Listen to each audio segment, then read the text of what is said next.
to the Social Network Show. Thank you for watching us. Las Vegas hosted one of the most influential conferences and trade shows in the social media world, the New Media Expo. Our cameras were there all 3 days, and our host, Dr. Natalie Petahoff, landed interviews with the most influential companies in social media. We begin our special series of one-on-one interviews by taking you straight to the expo, where Dr. Natalie interviewed Scott Monty, the Global Digital and Multimedia Communications Manager. This man was ranked by Forbes magazine as one of the top 10 influencers in social media.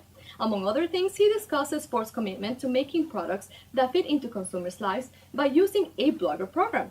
So here's Dr. Natalie.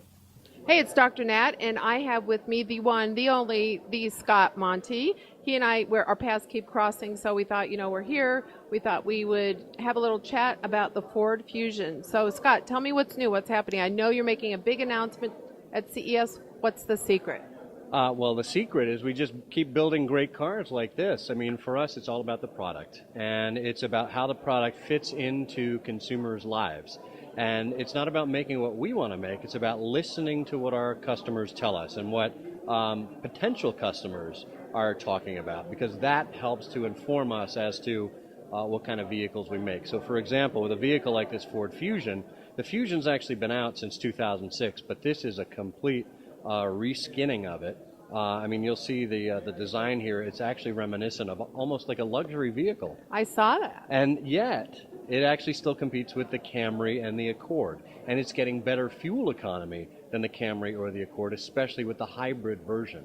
See, that's really the best of both worlds, because you have style, you have economy, you could be socially conscious about the environment. So I really, this, I told you this before, my dad worked for Ford, so I grew up driving Fords and just really appreciate everything that you're doing to really integrate social. And I think the biggest issue really in most car companies is the voice of the customer and the ability to listen and integrate that feedback. And so talk to me about your blogger program. I know you guys do a lot with bloggers.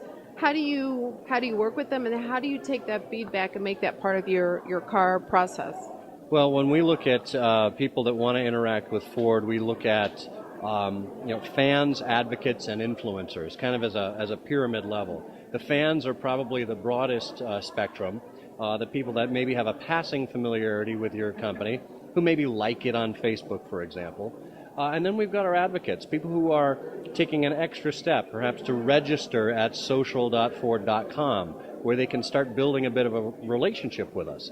And maybe some of them have their own outlets, their own platforms. Maybe some of them don't. They just use Ford Social as a community. And then we get to the pinnacle of the pyramid, and that's where our influencers are, really the 1%ers, those that have an audience or an audience of audiences, as it were, where they can actually take our message as they see it and talk to their audience about it.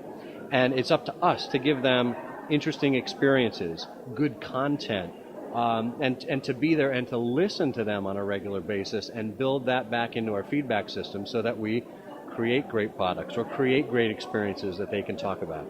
I think that's really key and really smart. Of course, I think you're a rocket scientist, but that whole 1-9-90 principle, so 1% of the population posts, 9% respond to the people who post, and 90% lurk. But what most brands find is the 90% ends up making up most of their customer base. So it's really key for brands as part of a strategy to figure out who that 10% is, engage them in really meaningful kind of day in the life of a customer. So typically, if I was a blogger, how would I interact with Ford and maybe driving the car or getting an experience? Well, I'll tell you one way you shouldn't interact with us, and that is to treat us like a rental car company. We get a lot of people who are bloggers who say, hey, Ford, I've got a blog, or I have a Twitter account, and that's it. Give me a car for the weekend. Well, we're not Avis. We're not Enterprise. But we do want to find bloggers who have great ideas, who have maybe more of a strategic level initiative that maps specifically to something that we're trying to accomplish as well. Could be something with corporate social responsibility. It could be something that fits in with fuel economy and the fuel economy story that we're trying to tell. Perhaps great design, right? We're looking for people that fit with us strategically.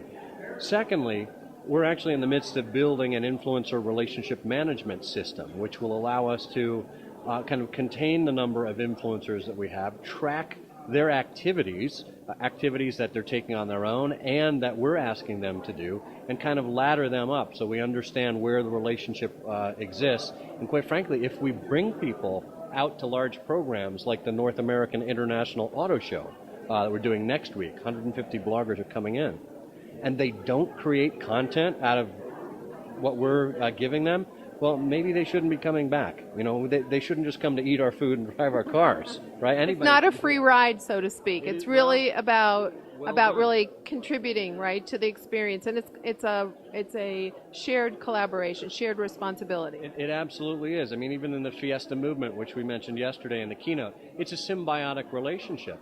We obviously benefited from these 100 people who were telling the story about our cars, but they also benefited as well because we gave them a platform to, you know, expose their brand and give them additional, amplification for what it is that they were doing.